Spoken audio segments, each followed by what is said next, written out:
Hello, early intervention families. My name is Miss Ann.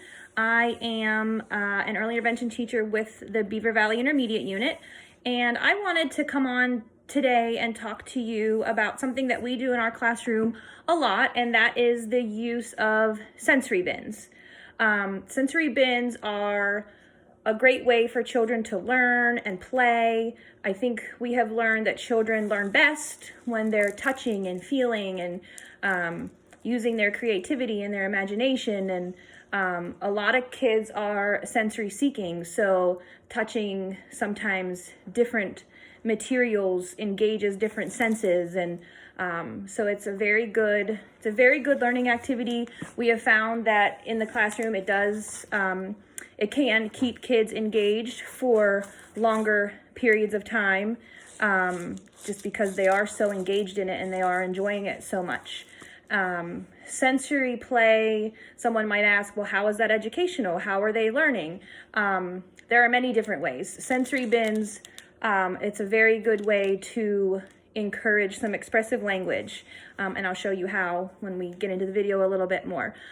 Using fine motor skills, again, creativity, imagination, very big, very useful in learning how to play and play appropriately.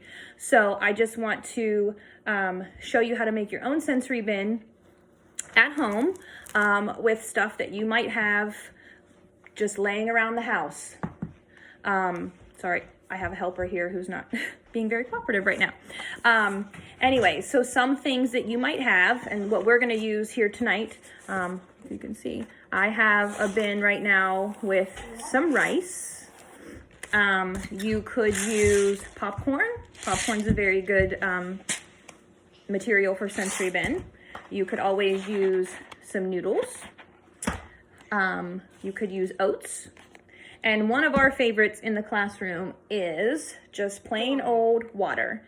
Everybody has water at home, so it's a very good material as well. Obviously, it can be messy. You might have to change some clothes, but it's one of the easier things to actually clean up. So you have your base for your sensory bin.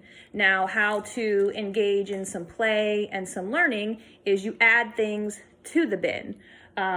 So you could add simple things like some beads, which I'm going to put in our sensory bins. So this is Elin. She's going to be my helper. So she's going to go ahead and there we go. She's putting the beads in there.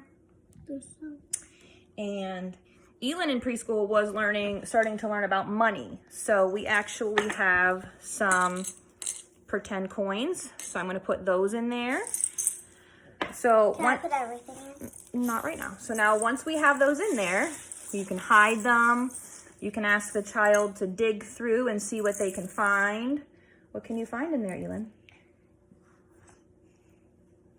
What did you find? I found a nickel. Try again. A dime. Yep, she found a dime. Okay, what else can you find? I found... Is this a penny? That's a penny. She found a penny. Good job. And then these little beads are like little things that you can make with. Because just stay here. So when they find a bead, you could ask, what color is the bead? Green. A green bead. What color is that bead? What do you have? Pinkish purple. Pinkish purple, okay. And then you could take that a step further to work on some fine motor. I have tongs. So instead of using her hand to find things, she could try to just pull out let's see what you found. Penny. She found another penny, and she's using those tongs to do that.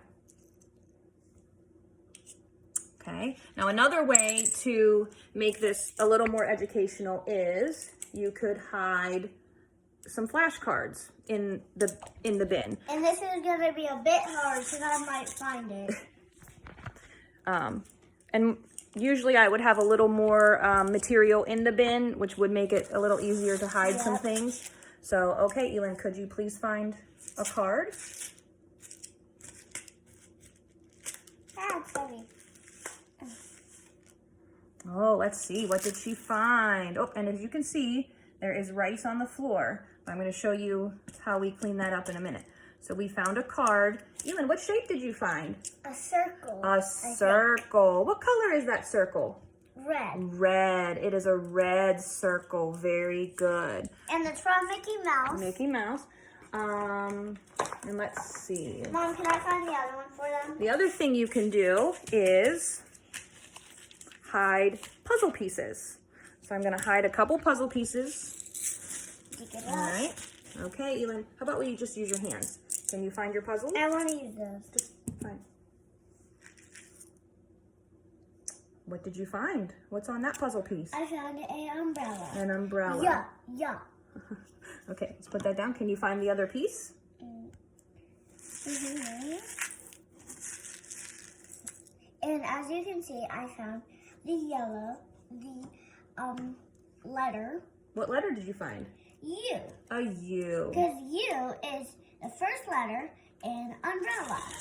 But it probably doesn't sound like U, can you put but that? it is a U. Okay, so now she used some more fine motor skills by putting puzzle pieces together. Yes. So we're using cognitive skills and identifying the letter U, and we're also, that's expressive language and identifying umbrella. So that's another way you could use the sensory bin. And then I have one more.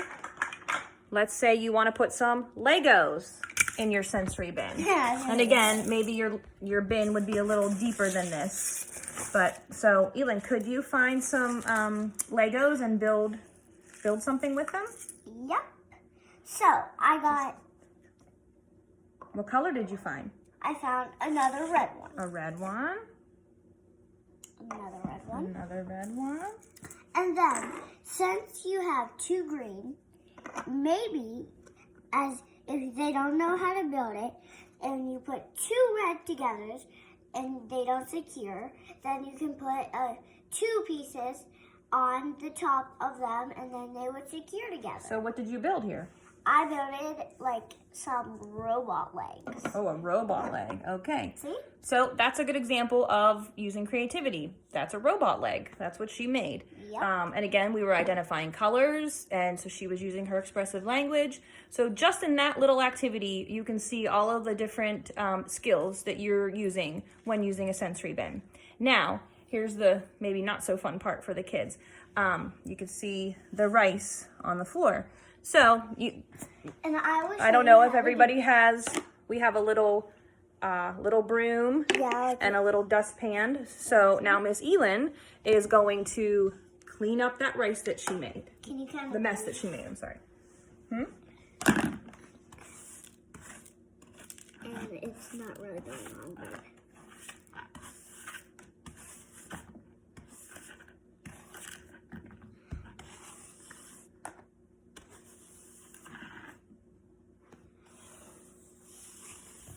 So there you go. I hope you enjoyed the video on making a sensory bin. I hope it's something that you can do at home, that's easy enough to do at home. And good luck, and everybody stay healthy. Bye. Say bye.